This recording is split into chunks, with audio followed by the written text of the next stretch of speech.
Ciclo do gado. Há relatos de que, em 1534, Ana Pimentel, esposa de Martim Afonso de Souza, donatário da capitania de São Vicente, trouxe ao Brasil as primeiras cabeças de gado bovino, marcando o início da pecuária na colônia. Com a chegada de Tomé de Souza em 1549 e a fundação de Salvador, a organização administrativa da colônia começou a se estruturar. Tomé de Souza foi o primeiro governador-geral do Brasil, enviado pela coroa portuguesa para centralizar a administração do território. Escolhida por sua posição estratégica na Baía de Todos os Santos, Salvador tornou-se a primeira capital do Brasil e sede do governo geral. Ele chegou com cerca de 1.000 homens, incluindo padres jesuítas liderados por Manuel da Nóbrega, e deu início à construção da cidade, que rapidamente se firmou como centro político, religioso e econômico da colônia, marcando o início da estruturação administrativa portuguesa no território brasileiro. Algumas fontes indicam que, por volta de 1550, Tomé de Souza teria ordenado o envio de gado das ilhas de Cabo Verde para Salvador, como parte do projeto de estruturação econômica da colônia. Os animais trazidos para Salvador, segundo essas fontes, foram fundamentais para impulsionar a criação de gado em maior escala nas fazendas do litoral baiano, o que contribuiu para a expansão posterior da pecuária no interior do Nordeste. Nesse contexto, surgiria mais adiante o chamado ciclo do gado, marcado pelo uso dos animais como fonte de carne, couro e força de tração, viabilizando a colonização de áreas afastadas do litoral. Enquanto Salvador se estabelecia como centro político e religioso, nas áreas rurais da colônia, a economia se organizava em torno de outra atividade fundamental: os engenhos de cana-de-açúcar. Na época colonial, havia dois tipos principais de engenhos de cana-de-açúcar: engenhos reais, que utilizavam a força da água de rios para girar uma grande roda de água, movimentar a moenda e extrair o caldo da cana. Por serem mais eficientes que os movidos a tração animal ou humana, produziam muito mais açúcar. Engenhos de trapiche, menores e mais simples, sem roda de água, neles bois, cavalos ou até pessoas escravizadas giravam uma roda de madeira, ligada diretamente à moenda, tornando o trabalho mais lento e limitado. Nessa configuração, o boi desempenhava um papel essencial como força motriz, girando os mecanismos que permitiam o processamento da cana, sendo especialmente comum em regiões onde não havia cursos de água adequados para rodas hidráulicas. Com o tempo, a criação de gado cresceu significativamente no Brasil colonial, especialmente nas áreas próximas ao litoral, onde estavam localizados os engenhos de açúcar. Os bois, além de serem usados como energia de tração nos engenhos de trapiche, passaram a ser criados em grande escala, o que começou a gerar problemas. Os rebanhos invadiam plantações, pisoteavam os canaviais e ocupavam terras destinadas à lavoura açucareira. Diante desse cenário, a coroa portuguesa decidiu intervir.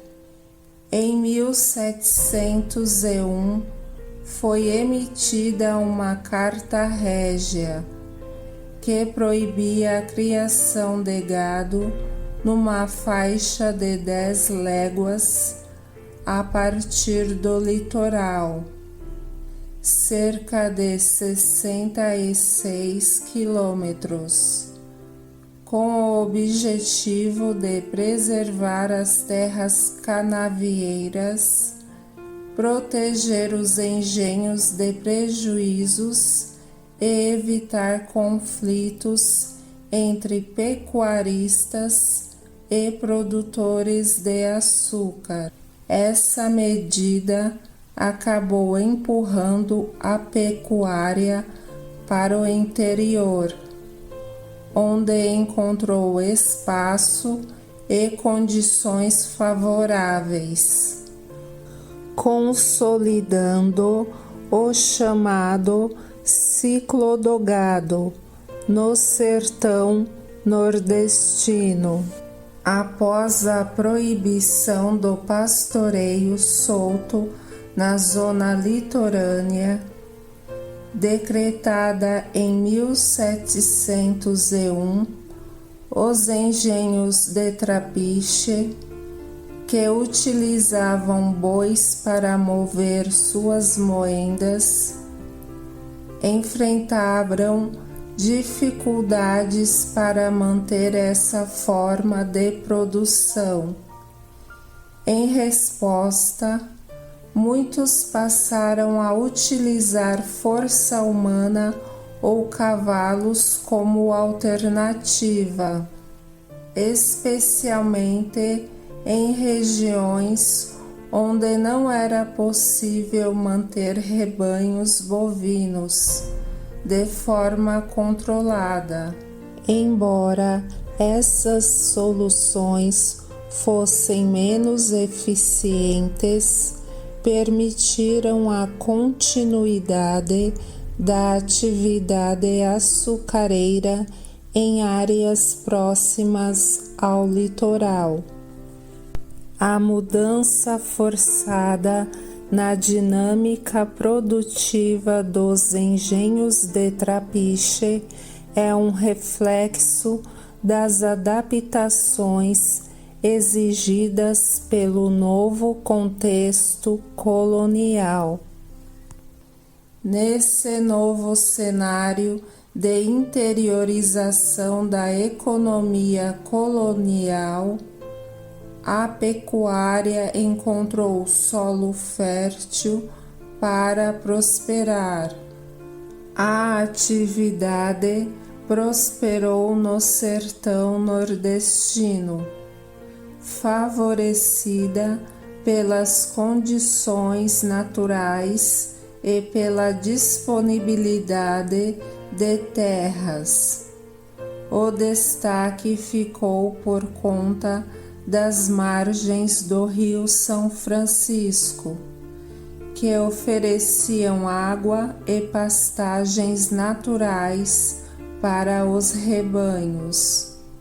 Essas características fizeram com que o rio ficasse conhecido como o Rio dos Currais, nome dado devido à grande concentração de currais ao seu redor.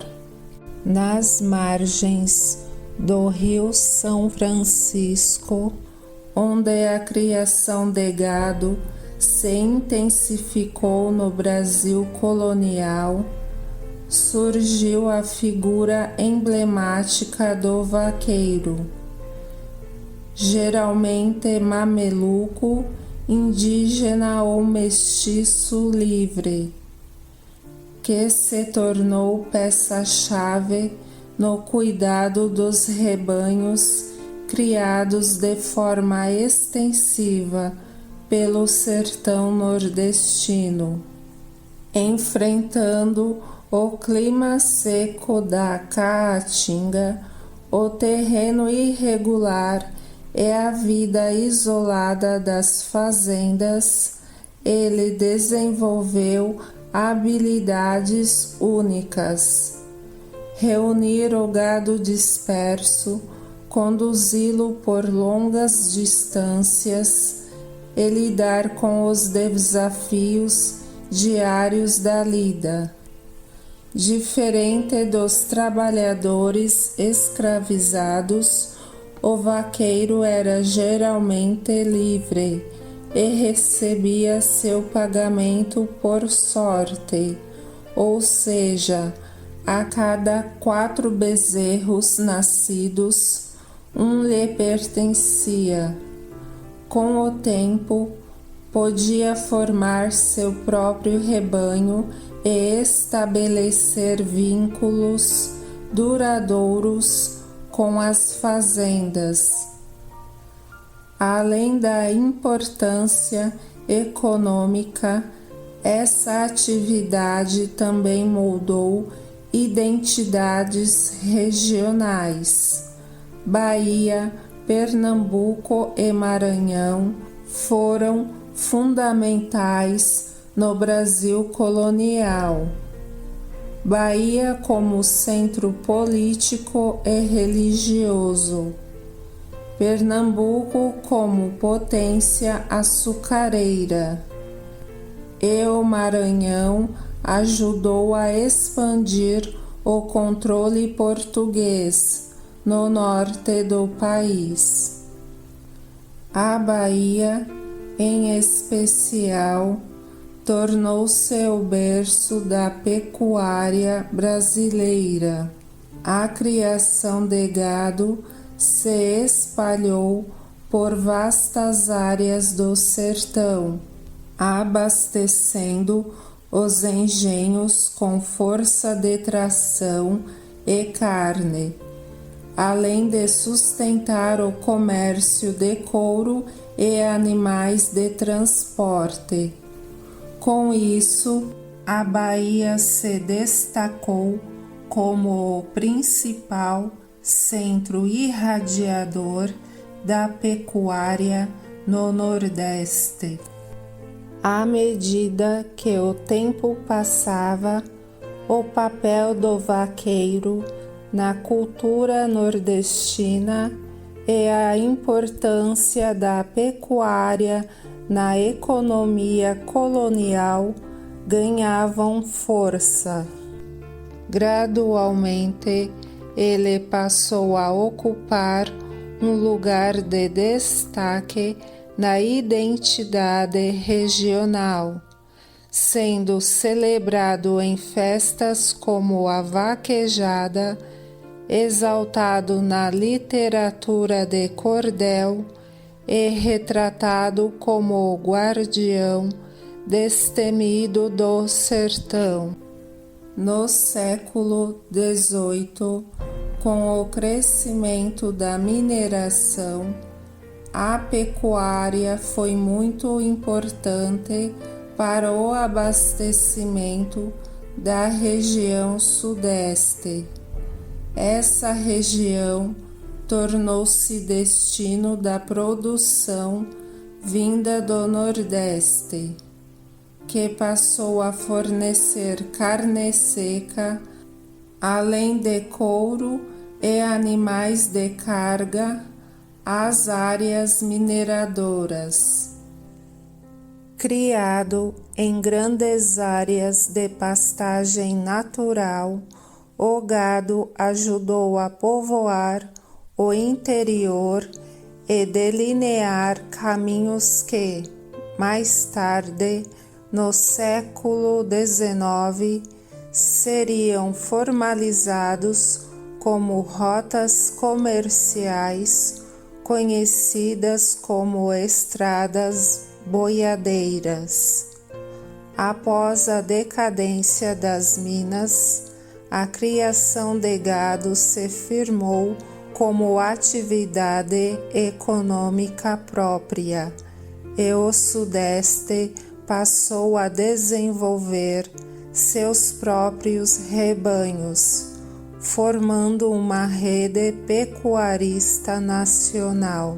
Durante o período colonial, a capitania de São Paulo exerceu papel estratégico na interiorização da pecuária, abastecendo engenhos e dando suporte às expedições bandeirantes que avançavam pelo interior do território.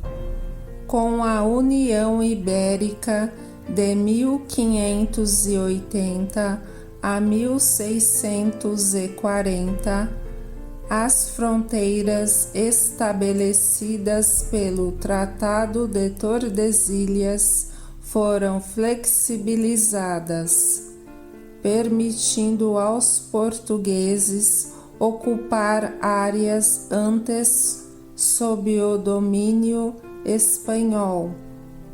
Esse cenário favoreceu a expansão territorial liderada pelos bandeirantes, que contribuíram para o povoamento de regiões distantes, abriram caminhos e facilitaram a formação de vilas.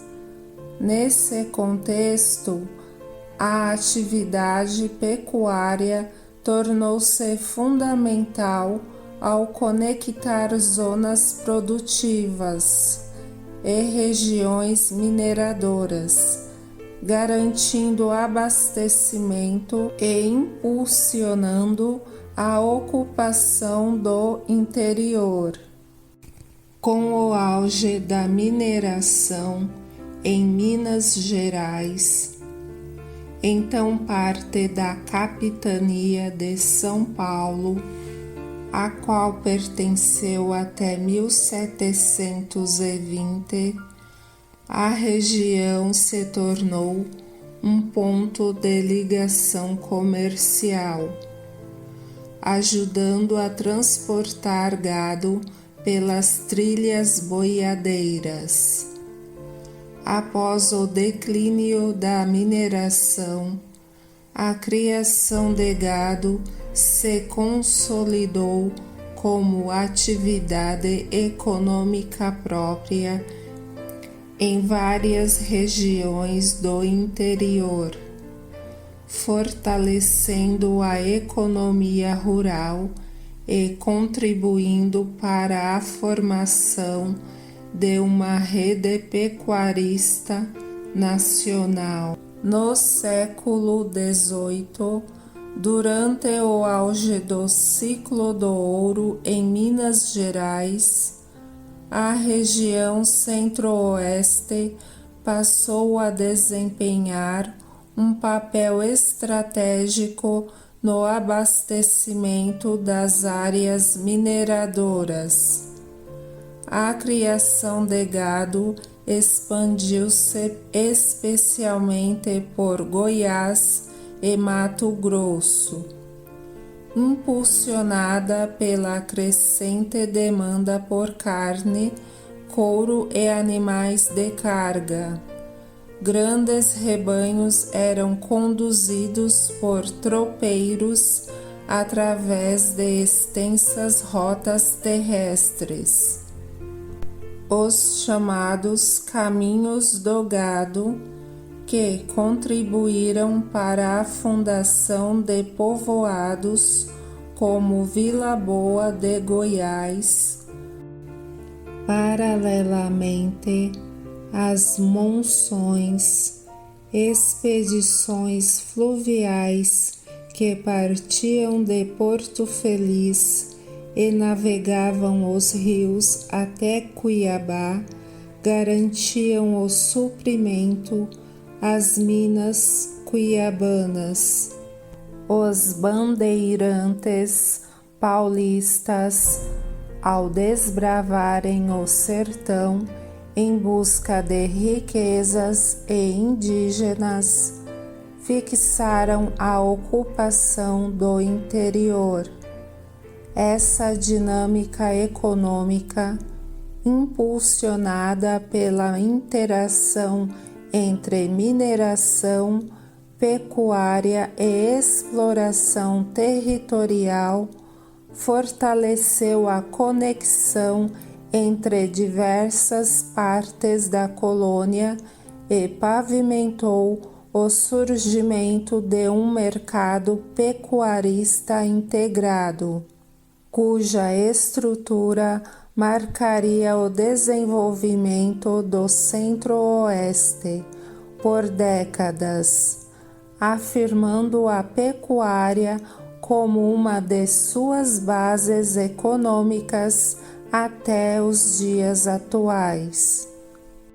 Fontes históricas indicam que, no sul do Brasil, a pecuária começou no século XVII, quando padres jesuítas introduziram gado de origem europeia nas missões indígenas no atual Rio Grande do Sul.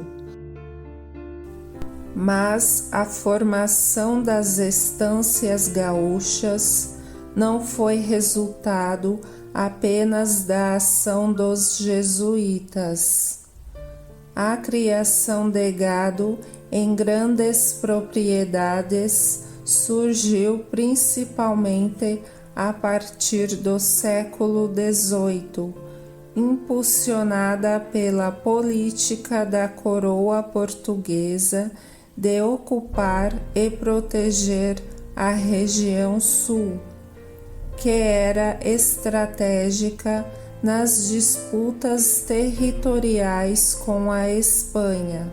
Para isso, a coroa passou a distribuir terras por meio de sesmarias, concessões oficiais feitas em nome do rei por autoridades coloniais, e a estimular a presença de colonos vindos de outras partes do Brasil e de Portugal. Primeiro, os conflitos com os jesuítas, que protegiam os indígenas contra a escravidão e, mais tarde, a expulsão da ordem religiosa em 1759 por ordem do Marquês de Pombal levaram ao abandono das aldeias missioneiras. O gado criado nessas áreas acabou se espalhando pelos campos e foi progressivamente reunido por criadores locais. Esse processo possibilitou a ampliação das posses rurais e contribuiu diretamente para o surgimento das grandes estâncias gaúchas.